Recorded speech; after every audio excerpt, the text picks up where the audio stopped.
পুনৰ এটা নতুন ৰেচিপি লৈ আহিছোঁ। ৰেচিপিটো হৈছে পদুনা আৰু কেঁচা আমৰ চাটনি। আহকচোন জানো কেনেকৈনো পদুনা আৰু কেঁচা আমৰ চাটনি বনোৱা হয়। ৰেচিপিটো একেবাৰে সহজ। প্ৰথমে আমি পদুনাখিনি ঠাৰিৰ পৰা পাতবোৰ বেলেগ কৰি ল'ব লাগিব আৰু আমৰ বাকলি গুচাই আমি কাটি ল'ব লাগিব। আৰু লগতে মই লৈছোঁ 3 ফুটা নহৰু আৰু এটুকুৰা সৰুকৈ আদা। যিহেতু মিক্সিত পিচিব লাগিব সেয়ে আমৰ টুকুৰাবোৰো সৰু সৰুকৈ কাটি লৈছোঁ।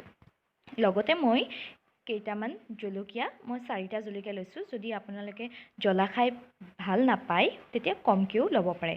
লগতে মই অলপমান পানী আৰু নিমখ লৈ পেলাই ভালদৰে মিক্সিত পিচি ল'লোঁ। যদি ভিডিঅ'টো ভাল লাগিলে মোৰ ভিডিঅ'টো লাইক কৰিব, শ্বেয়াৰ কৰিব আৰু মোৰ চেনেলটোক ছাবস্ক্ৰাইব কৰিব। Thank U.